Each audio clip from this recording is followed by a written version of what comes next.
Aldo Abraham, muy buenos días, con un poco de humor lo recibimos y le consultamos, ¿no? Directamente, bueno, ¿cómo ve después de las turbulencias financieras de los últimos días, cómo está viendo la cuestión ahora al finalizar la semana?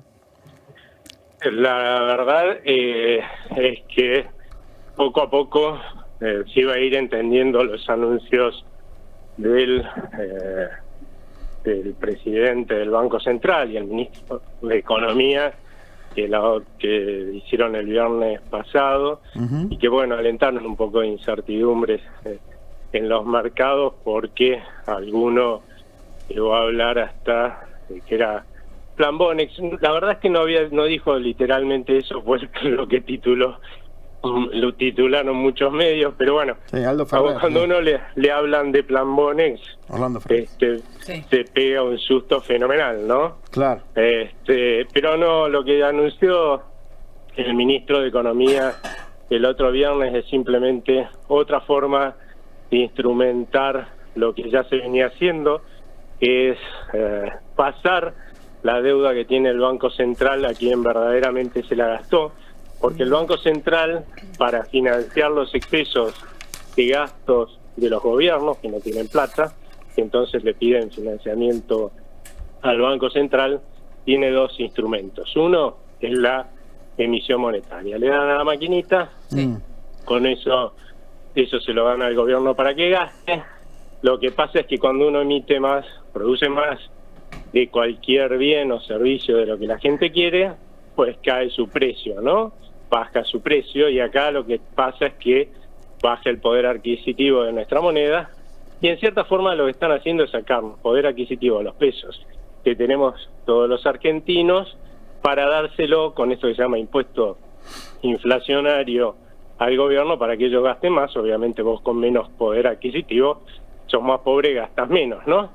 Y ese es uno de los mecanismos. Ahora, si lo que pide el gobierno es muchísimo y ellos emitieran muchísimo, claramente te pueden llevar a una hiperinflación, ¿no? Entonces lo que hacen los bancos centrales es aprovechan que ellos tienen más acceso al crédito bancario local, y entonces le piden plata prestada, el Banco Central, a los bancos, y esa plata que le pide prestada a los bancos se la da al gobierno para que gaste. Entonces, ¿cuál es el mecanismo que se está usando en esta gestión? Bueno, el Tesoro coloca bonos propios por arriba de lo que tiene que pagar de su propia deuda y le cancela deuda al Banco Central, o le hace lo que se llama un depósito indisponible, le da los pesos en definitiva al Banco Central para que pague esa deuda que tiene con los bancos, y poco a poco entonces está pasando la deuda que tenía el Banco Central al Tesoro, que es el que se la gastó en definitiva, que es donde tiene que estar, ¿no? Sí. Y eso simplemente lo van a instrumentar con un mecanismo que es más rápido, porque esto lleva tiempo hacerlo con colocaciones. Ahora lo van a hacer con una sola letra del Tesoro, que se la van a dar a los bancos, y con eso se va a cancelar la deuda que tiene el Banco Central con los bancos en solo un pase, y no de a poquitito como venía haciendo hasta ahora, pero no difiere, no cambia nada para los ahorristas, en una palabra, ¿no? Sí, lo que escuché, esta interpretación se la quiero transmitir a usted. Una interpretación que escuché a algunos economistas es: esto lo que va a hacer es enfriar y paralizar todavía más la actividad económica, dice, porque se va a encarecer el crédito. A partir de esto los bancos van a empezar a encarecer el crédito, y esto puede traer todavía más parálisis a lo que es la actividad económica. ¿Puede suceder este fenómeno?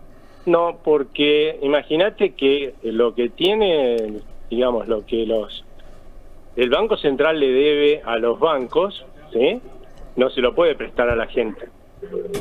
Con lo cual, si vos lo que tiene el Banco Central, de golpe lo sacás del Banco Central y se lo prestás al Tesoro, no cambia nada. O sea, lo que no le podía prestar antes a la gente, no se lo va a poder prestar después.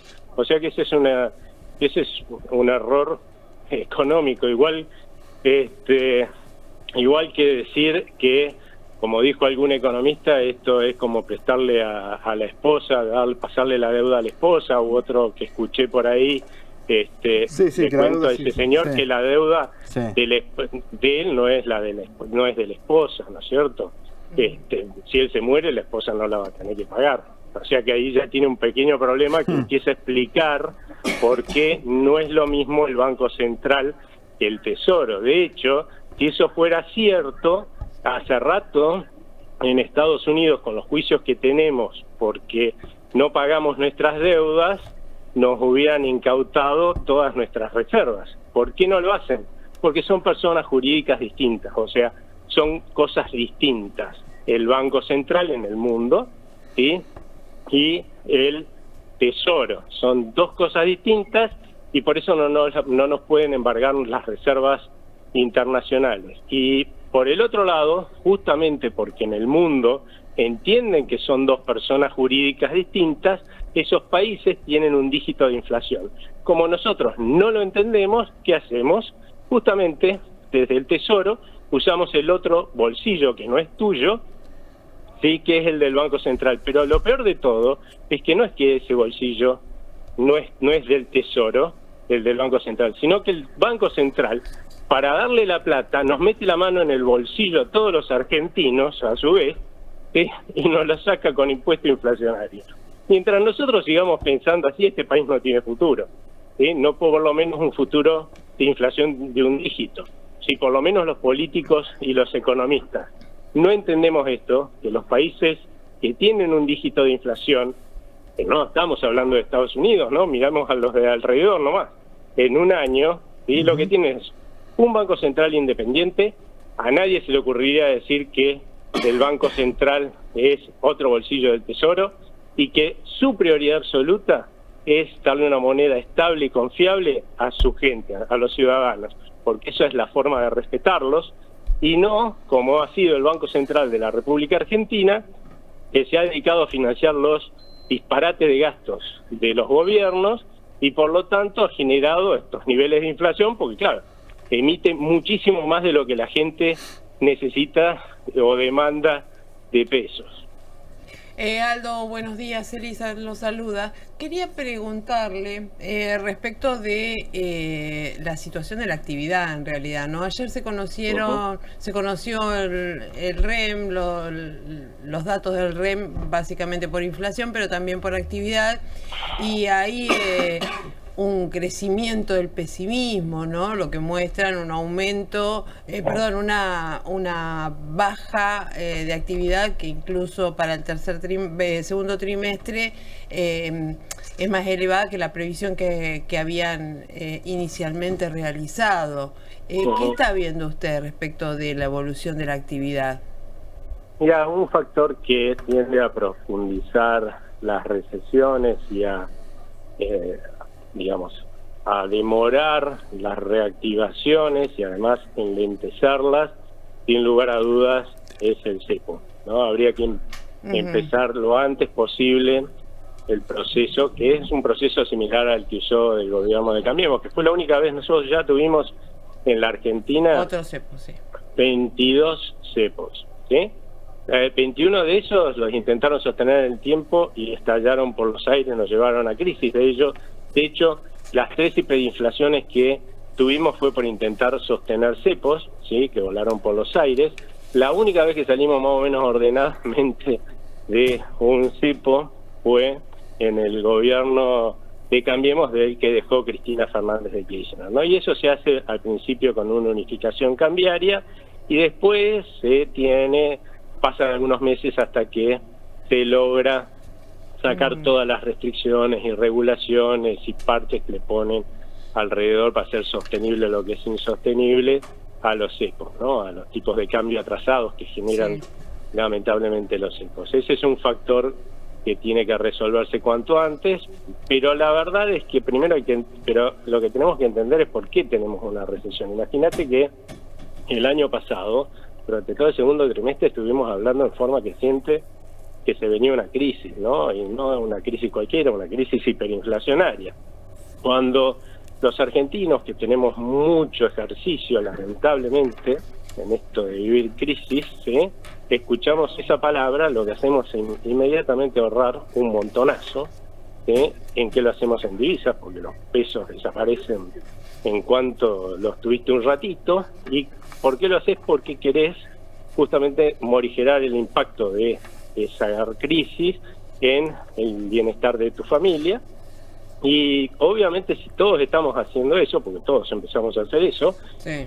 Lo que estamos haciendo es dejar de invertir y dejar de consumir, y claramente y las empresas, ni te cuento, también tienen miedo, por lo tanto hacen exactamente lo mismo, dejan de invertir, y eso hace que la demanda interna se desplome. ¿Y para quién vas a trabajar? ¿Para quién vas a producir? Y lamentablemente eso te lleva a una recesión. ¿Cómo se cambia eso en cualquier país del mundo? Cambiando las expectativas, convenciendo a la gente de que vas a cambiar de rumbo, que es lo que votó, de hecho, en las elecciones del año pasado, mayoritariamente la gente, y bueno, y que no vas a ir a una crisis, y por lo tanto ahí vas a gastar un poco más, vas a invertir un poco más, y eso empieza a sacar el país adelante. Lamentablemente, la realidad es que hoy las señales de cambio de rumbo son muy débiles, ¿no? Y por eso los argentinos no estamos gastando, los que podríamos gastar un poco más, todavía no estamos gastando un poco más, ni las empresas que podrían invertir invirtiendo, porque nosotros tenemos un problema cultural. Pensamos que votamos un presidente y el presidente tiene la suma del poder público, y eso no es así. Y los rumbos económicos y políticos en una democracia republicana se fijan por leyes, y las leyes se cambian en el Congreso, ¿no? Y la verdad es que el Congreso en la Argentina hasta ahora ha demostrado que la mayoría de sus integrantes no tienen mucha vocación de cambiar de rumbo. Y entonces la verdad es que todos estamos todavía en un marco de incertidumbre al respecto a si vamos a seguir con este rumbo de empobrecimiento y de ir de crisis en crisis que hemos llevado hasta ahora, o si efectivamente vamos a pegar un volantazo para evitar ese iceberg que estamos viendo todo que viene ahí al frente, ¿no? Esperemos que llegue a tiempo el volantazo. Abraham, gracias por estos minutitos aquí en Modo Fontevecchia. Muchas gracias a ustedes.